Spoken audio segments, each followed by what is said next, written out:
It's January 8th, 2011. Somewhere in the Seattle area, a seismograph is doing its standard readings. Suddenly, at around 7 p.m. local time, something starts to happen. Seismograph picks up something. Oh, look at this run!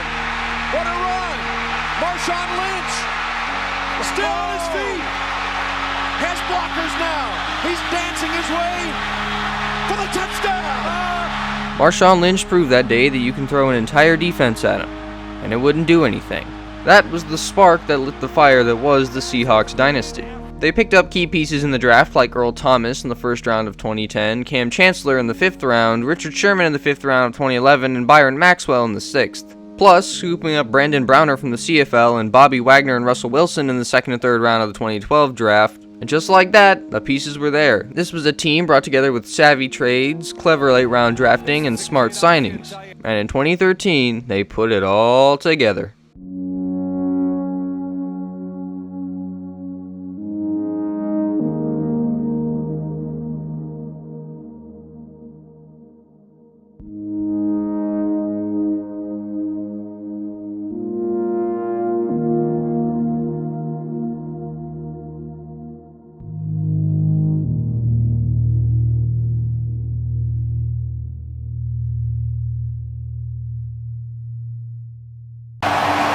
You want to talk about a tradition unlike any other? They've got it here in Seattle with the raising of the 12th man flag. Well, that's not good. Seattle's already down early thanks to an Aldon Smith strip sack on the first play of the game. That led to a 49ers field goal. The Seahawks couldn't contain Colin Kaepernick as he ran for 48 yards early in the second, which led to a touchdown. Then on 4th down by 7, Seahawks head coach Pete Carroll, have I mentioned him yet? Pete Carroll, former USC head coach who has won 1.5 national championships and also lost one. He became the head coach of the Seahawks in 2010, and now he's here choosing to go for it, but instead of kicking the field goal, they didn't get it, and Colin Kaepernick kneeled to end the half instead of trying to drive down. Down by 7 at the half, Lynch decided he was going to cause another geological event. It's Lynch. It's a first down. Marshawn is in for the touchdown. Okay, not really, but it got pretty loud. San Francisco responded with a truly bizarre-looking touchdown. Kaepernick hops through trouble and now throws. End zone, caught for the touchdown. Anquan Bolden. And Kaepernick made that happen. Like, seriously, is that a jump pass? But anyways, after another field goal, Pete Carroll finds himself in another tight situation. On the 35, down 4 on 4th and 7 early in the 4th quarter, he again elects to go for it. And this time... Flag is thrown. It's a free play. Into the end zone, the pass. Caught for the touchdown. Curse. Yes, a brilliant throw from Wilson to Jermaine Kearse for an incredible touchdown. You are going to hear me say that again. On the next 49ers drive, Cliff Averill stripped Kaepernick, but again on 3rd down, it appeared that Navarro Bowman stripped Kearse. He clearly did and then had possession, but the play wasn't reviewable, and Bowman also tore his ACL and his MCL on the play. Just look at that. Leg, stop. You're not supposed to do that. Bowman had to be carted off the field, and side note, why on earth is the broadcast still showing this? why? Do we need to see it from every single oh yeah, look, that's a nice angle. Ooh, look at that crystal clear HD 500 billion K footage. This is 4K! It's like something out of an SNL. This is an SNL sketch, isn't it? Let's see it again. I do pray for him, I do. Absolutely. Let me assure all the viewers at home that we are not going to subject you to that again. From that angle. This new angle is much better. That new angle makes me think this is CGI or something. Yeah. Legs don't do that. Well, the 49ers weren't granted the fumble because, because why not? Why not? That's a good answer. So, thus, the football gods, after giving Seattle an unearned play, immediately took it back literally on the next play. Marshawn Lynch receives the handoff on the 5-yard line and fumbled it. Now, I bet you think the football gods are done, don't you? Kaepernick is going to be picked. Intercepted by Chancellor. The Seahawks aren't able to fully capitalize, and they have to settle for a field goal. San Fran now has to go 78 yards in 3 minutes and 32 seconds. And the Seahawks D bends. Second down and 11. Pass caught by Bolden. And bends. 4th and 2. Kaepernick out to his left. Throws, and he's got Gore. Biggest first down of the game. And bends. Kaepernick, sideline. He's got Crabtree. And Crabtree is down. So now here we are. 1st and goal with 30 seconds left. The Seahawks have a great defense. The 49ers have all 3 timeouts. Oh, and they also have this man, Michael Crabtree. Longhorn fans know him well. They also know this other guy right here, Earl Thomas. Longhorn fans should also know him well. But Crabtree is being guarded by Richard Sherman. How does that go? Kaepernick, end zone, Crabtree. Broken up, picked off. This game is over. Knocked in the air, intercepted by Smith. Off the hands of Richard Sherman.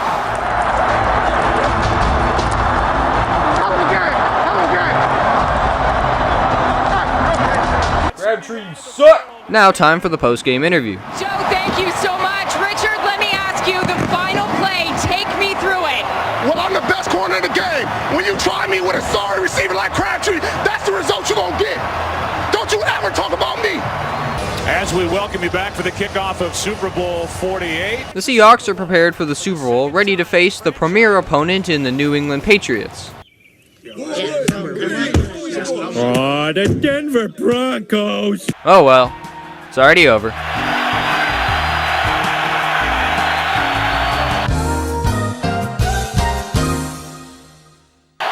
snapped over the head of Peyton Manning. A flag is down and the ball's out of the back of the end zone. Like it really is. Now 3rd down and 7. They're coming after Manning. Pass is too high and picked by Chancellor. Intercepted by Cam Chancellor. Like really, guys. Manning gets hit. Ball up for grabs. Picked off by Smith. Malcolm Smith. All alone. No flags. Touchdown, Seattle. We call the game yet? He had 1 kick return for 58 yards in his 1 regular season game against his former team, the Vikings, and they just pop it up. Good kick by Prater on a hop. It's Harbin, but now he takes off, and Percy Harbin gets free. Percy Harbin inside the 30. He's going to go. Touchdown, Seattle. Check, check. Watch the sail, watch the sail. Pink, pink, watch the blitz. Brown, 55 Razor. Set. Open, get open. You suck.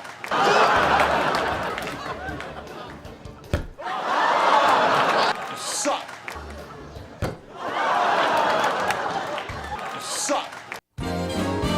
Yeah, good job, Seattle. Woo! Yeah, Super Bowl champs, we did it. The road to the Super Bowl, once again for the 2nd straight year, goes through Seattle.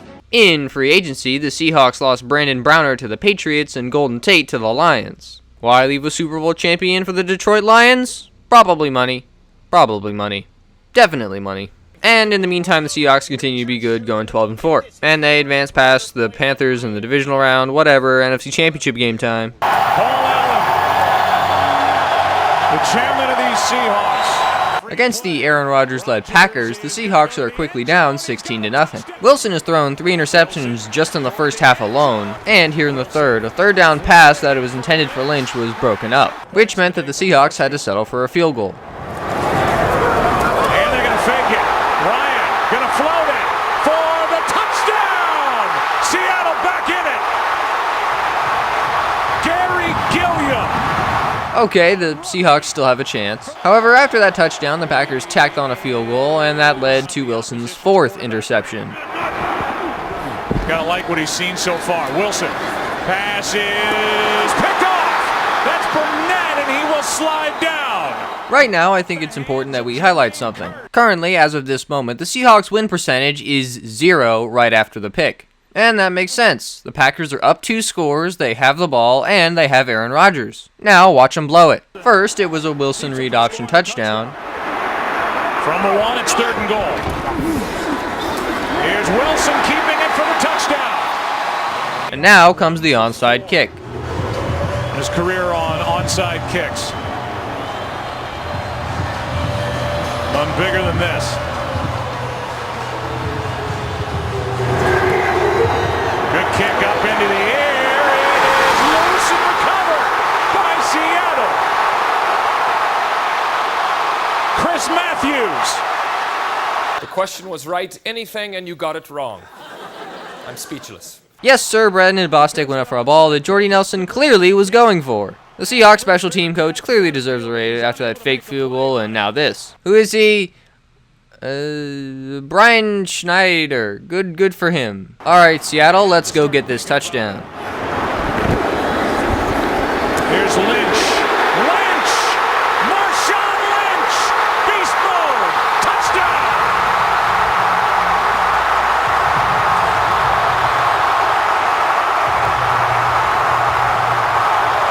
Now up one with just over a minute to go. Pete Carroll makes the easiest obvious decision to go for two. With a minute 25 left. Wilson out to his right. Okay, so the rollout fails and the Seahawks are only up one. Up for grabs. And caught by Luke Wilson. Now down three, the Packers have to go 78 yards in a minute 19, and they have 3 timeouts and they have Aaron Rodgers. So of course they drive down to the 31-yard line and Mason Crosby makes the 48-yarder, and so we are headed to overtime in the NFC Championship for the first time since 2011 when the Giants beat the 49ers. Boom! Plug the video. Green Bay calls tails. It is heads. Well, Seahawks win. Sorry, I don't make the overtime rules. The NFL makes the overtime rules. But if we could just wrap this up pretty quickly. Wilson, can you go for it all? Wilson toward the end zone. It is caught! Seattle's going to the Super Bowl.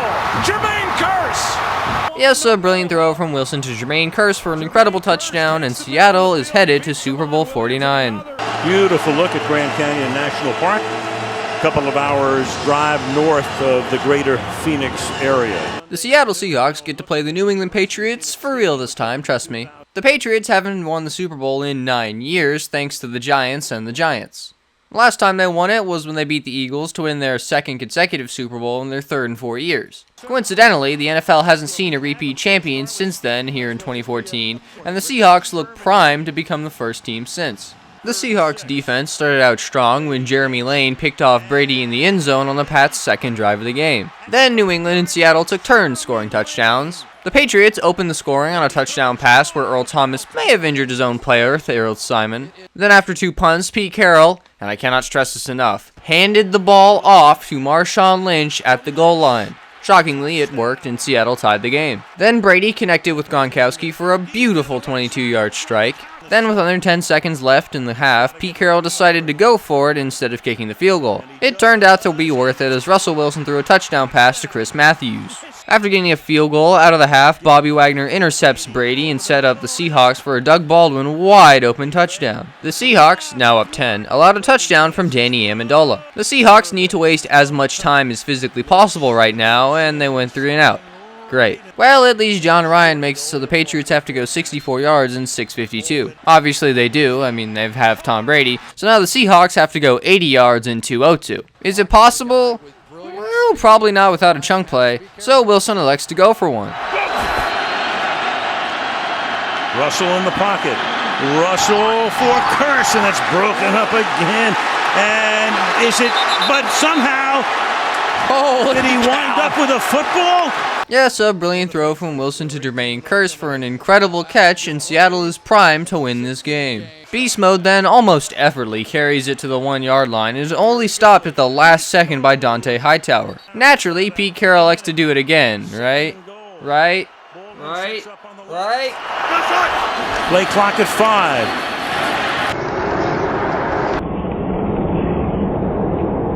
Pass is intercepted at the goal line by Malcolm Butler.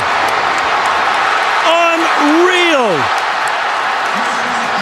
Malcolm Butler, who almost made the phenomenal play. Yes, even after making one of the worst play calls in the history of sports, Pete Carroll still has a stupid grin on his face. Has he always had that? Flashback. This team next year and go on to that other league. Evidently, yes. The toss, Marshawn Lynch back to Russell Wilson, and he throws it up top.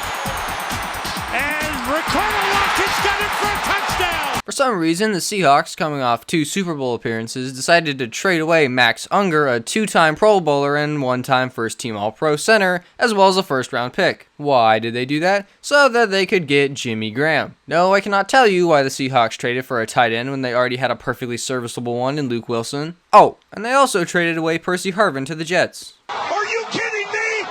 The season can't end like that. It is -6 degrees outside here in Minnesota, so we must apply the cold filter. The reason it's so cold is because the Minnesota Vikings Stadium, the Hubert H. Humphrey Metrodome, collapsed in 2010 thanks to snow. The Vikings ended up playing a ton of games at the University of Minnesota's stadium, which is known as TCF Bank Stadium. It doesn't have a dome, obviously, and that's why it's currently -6 degrees outside. I'm a visual learner. Here, look, I'll show you. Notice John Ryan, the punter. Look at how he's covered up in all of this cold weather gear. And can we show the rest of the play? Into the sun, who knows? Give him the benefit of the doubt, I guess. But that's a positive. This whole beginning of this game is a positive for the Vikings. And Ryan has to field a low snap, and then he's going to take off with it. And John Ryan will only get to the 29-yard line. And that's a bigger positive for the Vikings. The snap by Clint Gresham was low. I mean, with all this smoke coming out of people's mouths, I'm here thinking, what is this, the 60s? Well, the Vikings' Blair Walsh made a 22-yard attempt. I will say that again. Blair Walsh made a 22-yard attempt. Neither team scored for the rest of the first half. Blair Walsh made a 43-yard field goal in the middle of the third. I will repeat that. Blair Walsh made a 43-yard field goal in the middle of the third. And then he did it again by making a 47-yarder near the end of the third quarter. Again, a 47-yarder near the end of the third quarter. Seattle drove down to the goal line, passed, and shockingly, it worked out this time. What do you know? And then literally 2 plays later, the defense forced a fumble on Adrian Peterson, and that drive ended up in a field goal. Eventually, the Vikings found themselves down 1 with 1:42 to go and 61 yards to go. And they did it. Teddy B led the team down the field all the way to the 9-yard line to set up Blair Walsh, who is 3 for 3 today. And the kick is no good!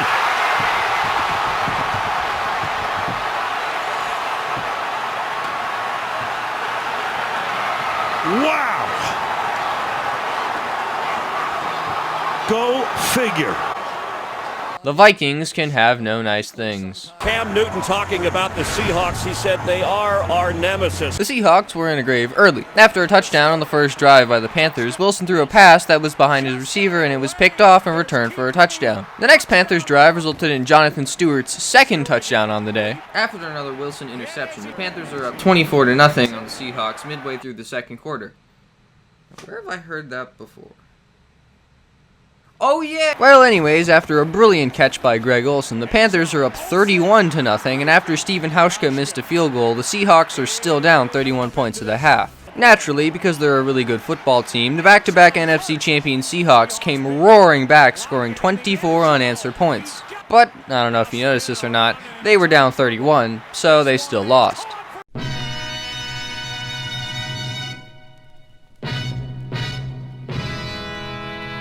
Coming off of the disappointing loss in the divisional round to the eventual Super Bowl champ...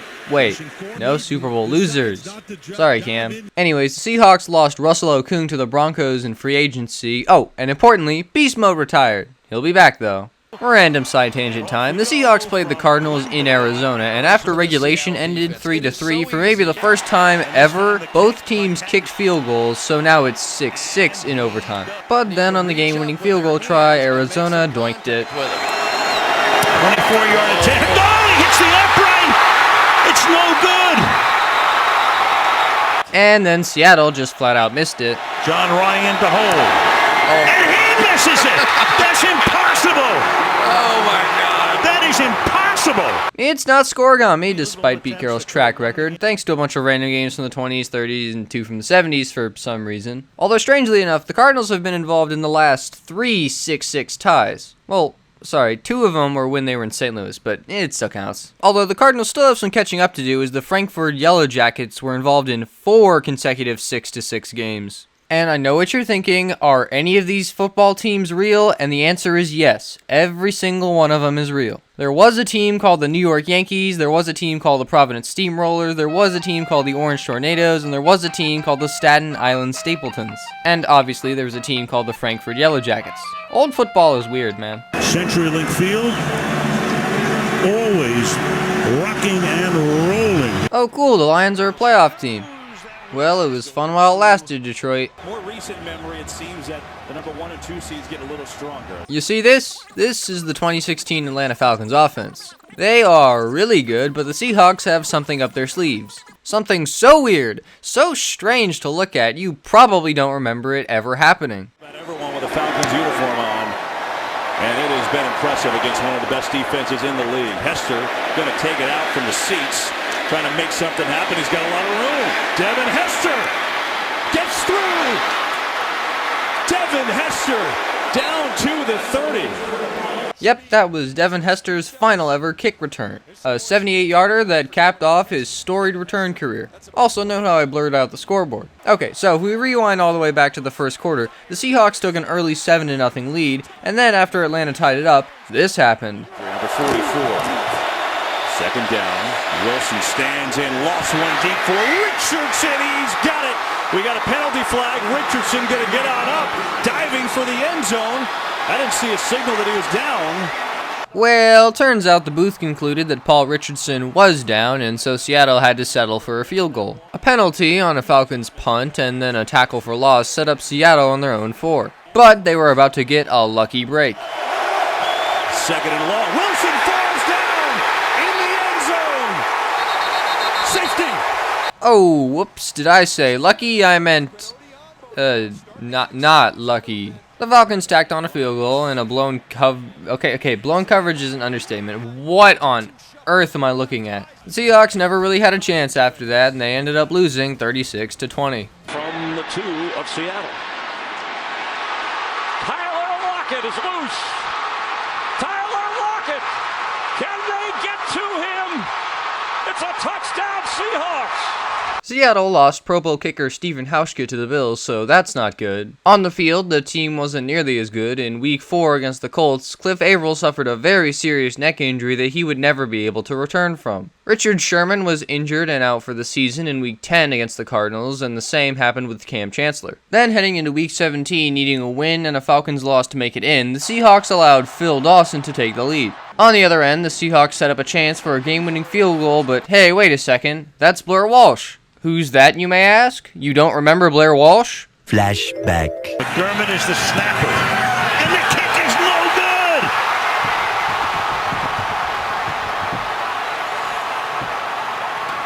good! Yep, that's him. Walsh to try and put the Seahawks ahead. From 48.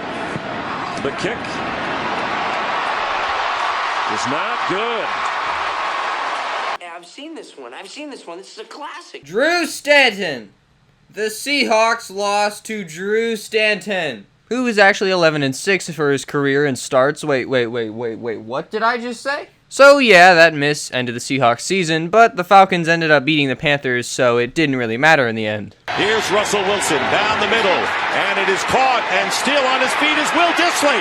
Dissly gaining extra yards, still going inside the 20. Can he fight everyone off? Cam Chancellor retired following that season-ending injury. It gets worse. Richard Sherman, the face of the defense since they became a threat, signed with the team that he had once sealed an NFC Championship game against 4 years prior. Jimmy Graham left for the Packers in free agency. And in the prior season's draft, the Seahawks drafted Shaquille Griffin out of UCF. But he's not important. I only mention that because in the 2018 draft, Seattle drafted his twin brother, Shaquem Griffin, who also went to UCF. Isn't that so wholesome? Oh, and we got some more stuff. John Ryan, the fake punt guy who had been with the team since 2008, was released by the Seahawks. And now, a moment of silence for John... Oh, wait, they drafted Michael Dixon. I do not care anymore. Roll that punting footage. Taking advantage of O'Connor Williams here tonight. Great punt by the Ray Guy Award winner, Michael Dixon. Line combinations this year for Texas. Very difficult to get into a rhythm with multiple quarterbacks. Stop. Rashad Floyd forced to signal for the fair catch on a good hang time kick by Dixon. Defense off the field. Good punt by Dixon. Already the 6th punt from Michael Dixon. He's going to try to chip shot this inside the 10.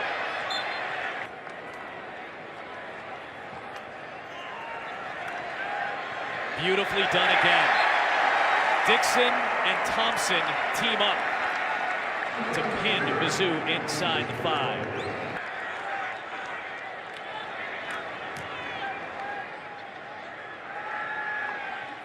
Another good punt inside the 15. When James had played for Florida State today. It's not a bad thing that they didn't, but I would have really liked it and appreciated as a fan if they had done it. Hey, this guy's declaring for the NFL draft too. He's putting down punts inside the 5 all night. Making himself some money tonight. It's also A.J. Logan, the big nose tackle with the stop. Another one inside the 15 from Dixon.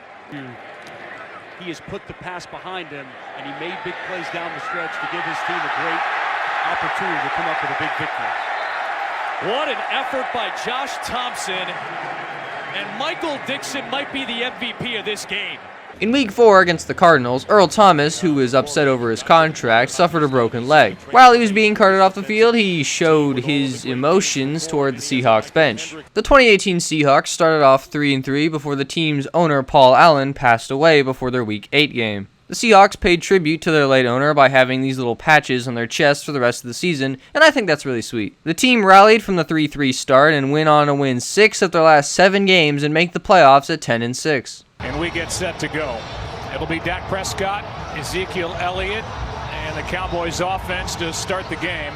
Look, to briefly fast forward through this game, the Seahawks were down 10-6 late in the second quarter when they drove down to the 39 for a 57-yard field goal attempt. Sebastian Janikowski ended up hooking it a bit wide, but that's not the point. The point is that he injured his thigh, and I think Joe Buck said it best. And Janikowski comes away limping. And that's something that we could be revisiting in the second half of this game. We would indeed be seeing that in the second half. On 4th and 5 from the 9-yard line, why does that sound familiar? Seattle brought themselves within 2 with the 2-point conversion. With 1:18 to go and no timeouts, they absolutely need this onside kick. Notice 2 things here. 1, Dixon is doing the onside kick, and 2, Dixon is holding the ball. I repeat that. Dixon is holding the ball. Why is that weird, you may ask? Well, he's about to try a drop kick. A drop kick. In 2018. Down actually from 21% in 2017. Here's this little pop-up kick, and that could not have been any easier. Dixon is Australian. He was born in Sydney and as a teenager was a member of the Sydney Swans, which is an Australian rules football team. Why am I spending this much time on a punter? Next season, please. Aaron Donald now. Oh, here's a block.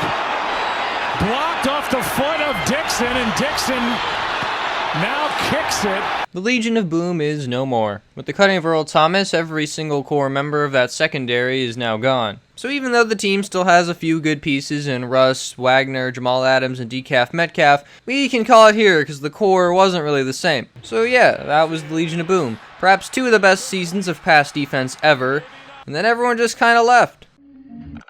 Well, I'll be honest, I don't really understand, but I fell down the ceiling and I got glue on my hands and I got records on my fingers.